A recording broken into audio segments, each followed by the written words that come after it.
Go Jackets. What is going on, everyone, and welcome to WreckTalk.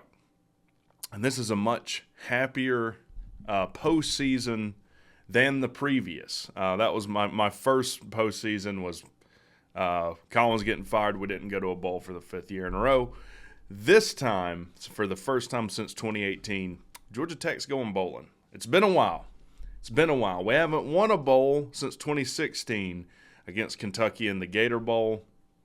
2018, I don't even remember. I've looked it up before. I think it was like Wisconsin or Nebraska or something.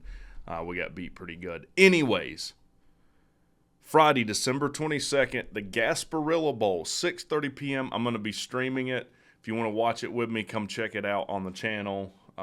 Probably have Sea-Dog over. We'll have a good grand old time.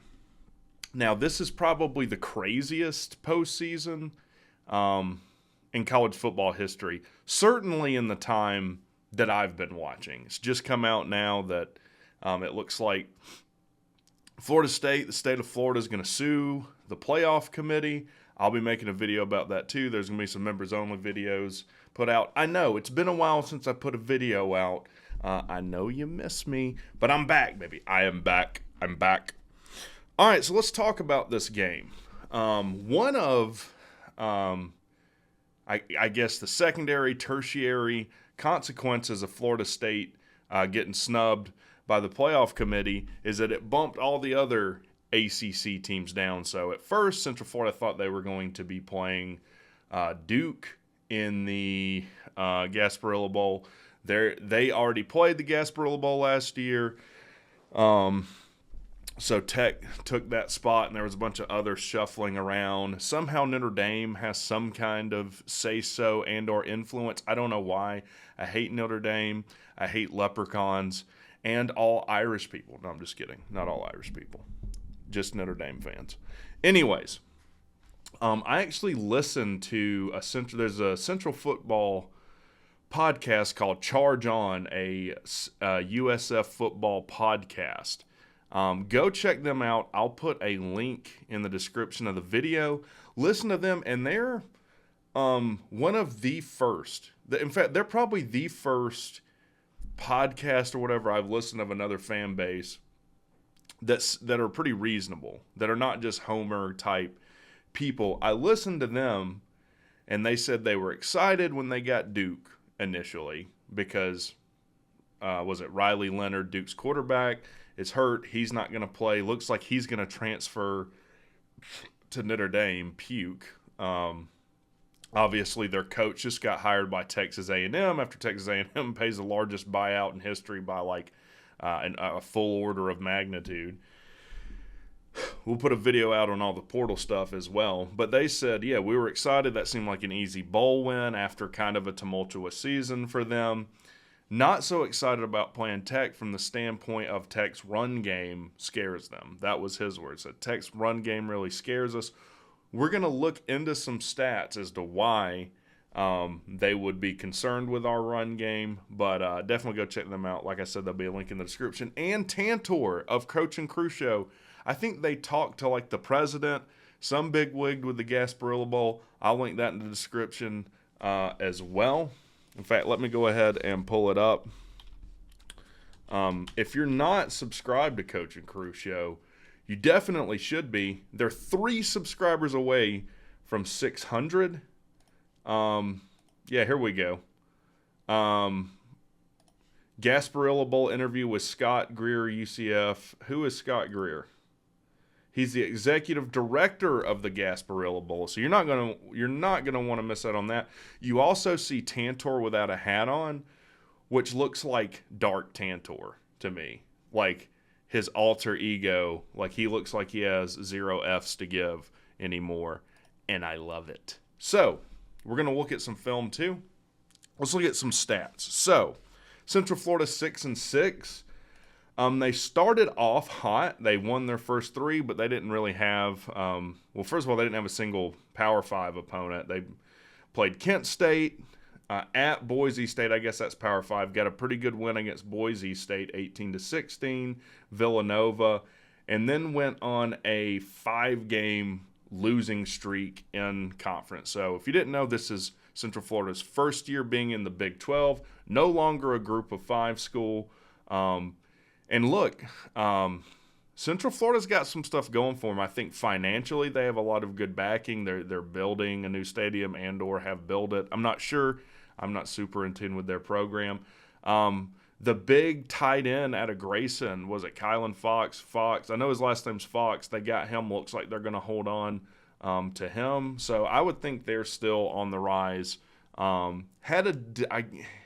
Would you even call it a disappointing season? It's your first season in conference. They went 3-6. I imagine they'll continue to get better though. So they lose to Kansas State 44-31, then Baylor in a heartbreaker 36-35, and then Kansas 51-22.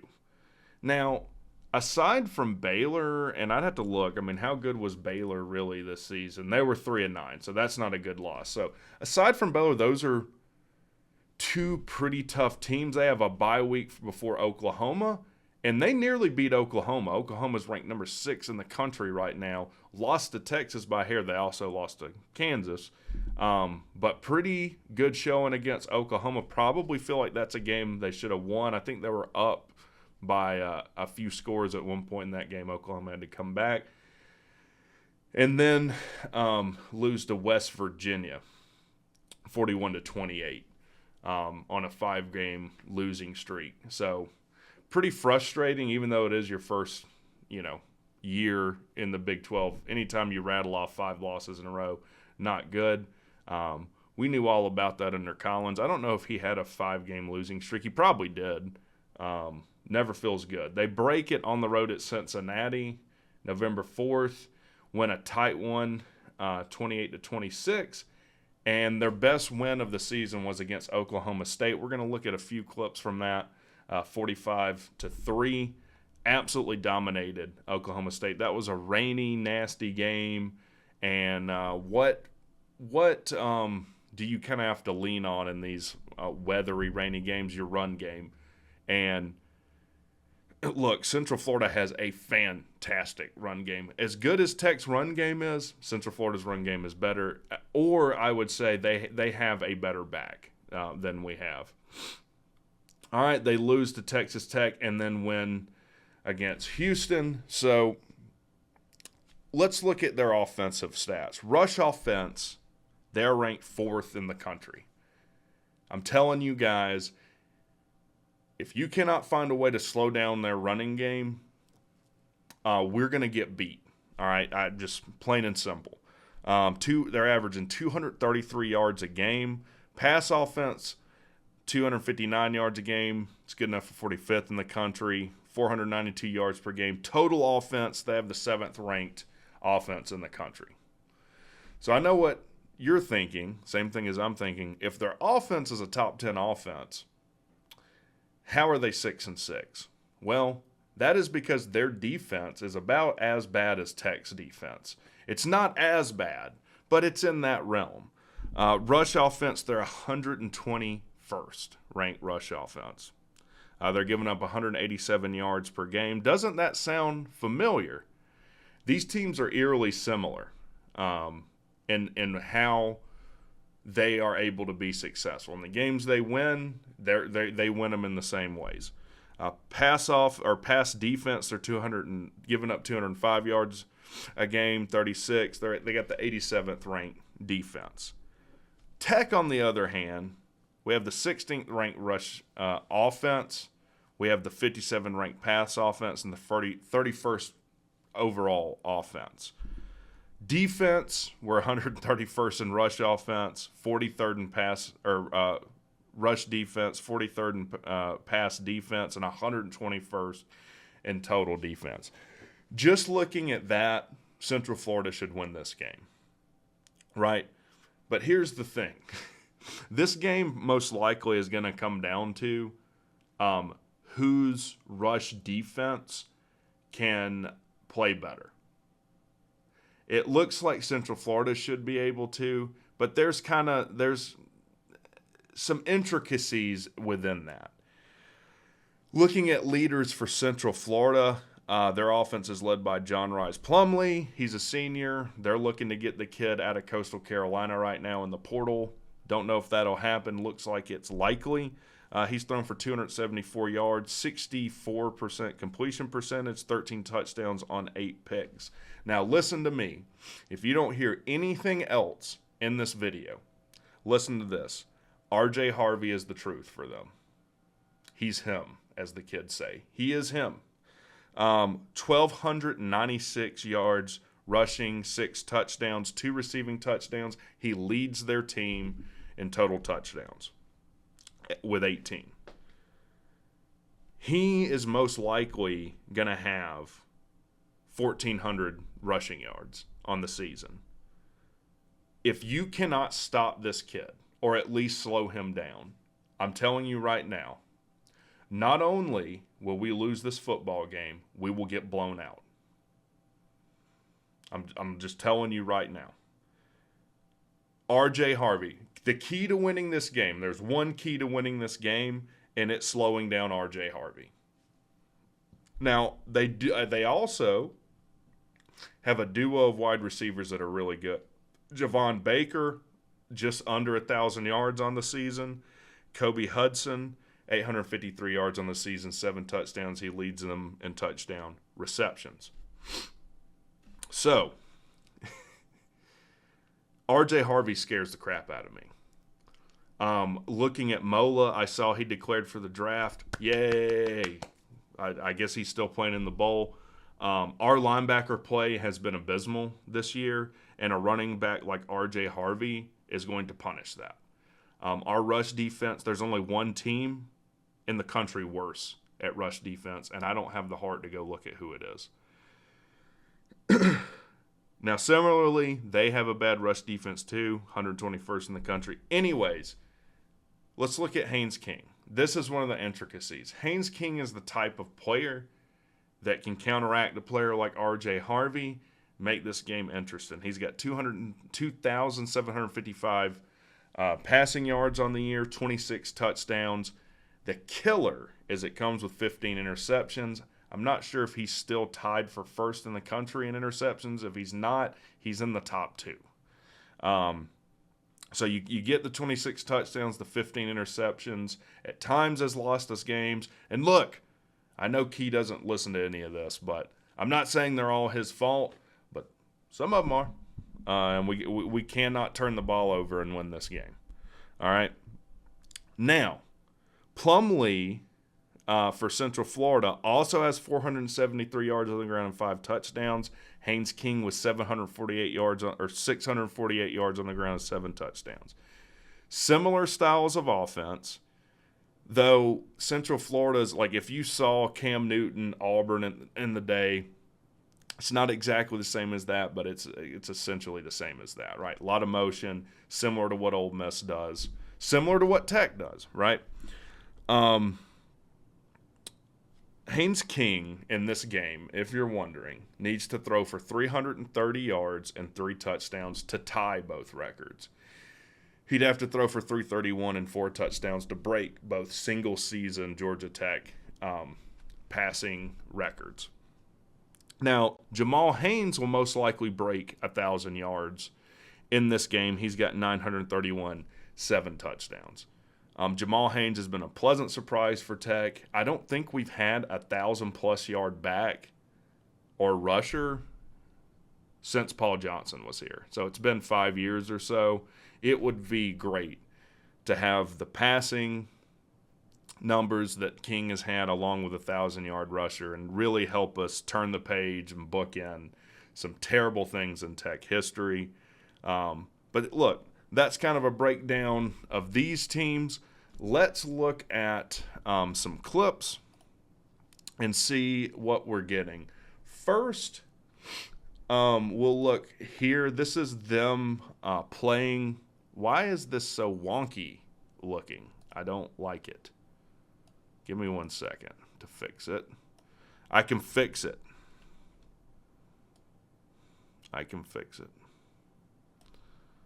All right. That'll work.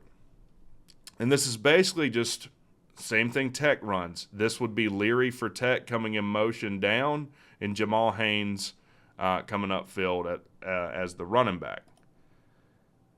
Now, as a Tech fan and knowing our rush defense, first of all, do a good job setting the edge here. Nice running lane. Pulling guard's going to come in and pick up the linebacker. Boom. Nice cut. Gets to the outside.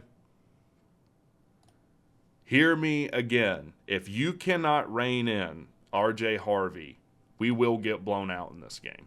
I promise you that. Let's look at it one more time. Does this not concern you? I feel like in Gladiator, are you not entertained? Now I'm like, are you not scared? Really good running back. All right.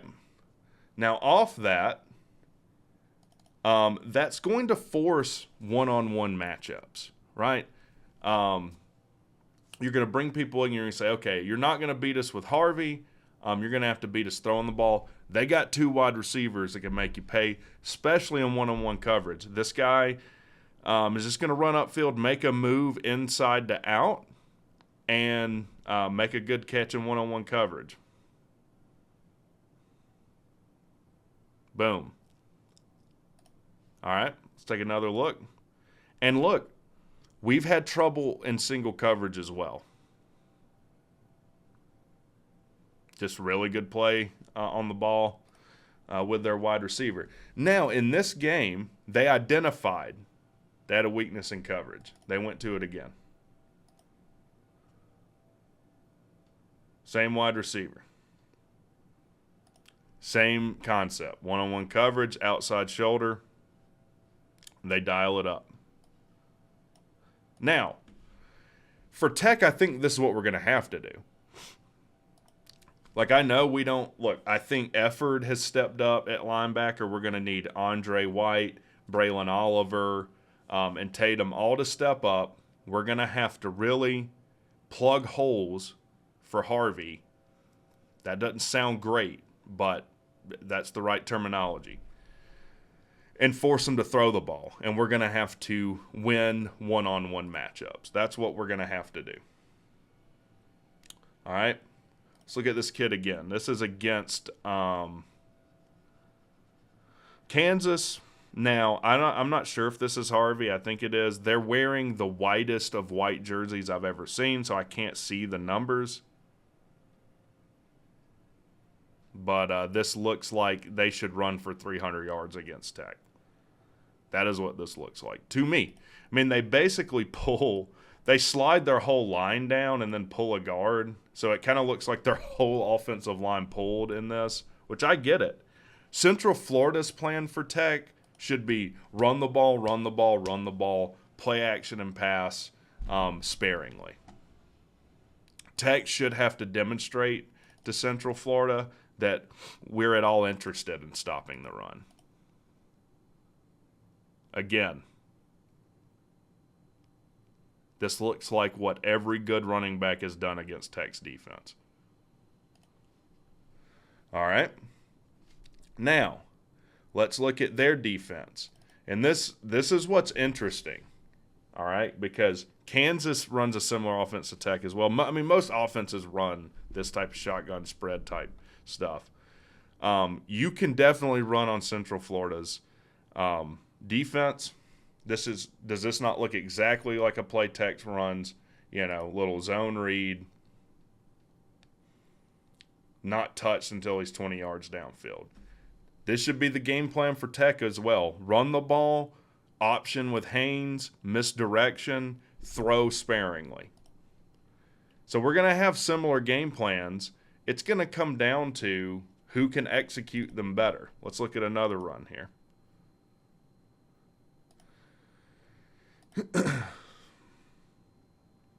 Tech should be able to do this. Jamal Haynes is a good running back. Haynes King. Also Dante Smith. All right, we should be able to run in Dante Smith, possibly Cooley as well. We should have fresh backs in every 3 plays or so. All right, once you do that, tell me this doesn't look like a play Tech runs. Once they get used to that, play action, A little corner route there. I'm not sure. I didn't see where he was lined up. Looked like a corner route. All right. So, to recap here. One, I'm happy to be going to a bowl. Hopefully, I'll have to reach out to those guys on the Central Florida podcast to see if they'll come on the show. We both have the same game plan. Offensively, run the ball, run the ball, run the ball. For Central Florida, they probably don't need to be as creative as Tech, though they will be. They can just pound the ball up the middle between tackles all game. For Tech, it should be run the ball. Do it cleverly with options with Haynes King, and then play action pass off the run. Defensively, stack the box, be aggressive, stop the run, and make the other team pass. That's what this game's going to come down to, and it's going to come down to who can execute that game plan more effectively. It would be cool to see Haynes King break some records, but that's absolutely secondary. I want a bowl win. I want to finish the season above 500 for the first time since did we do it in 2018? Let's look.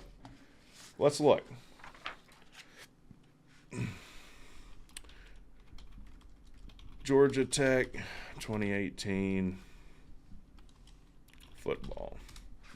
I think we did.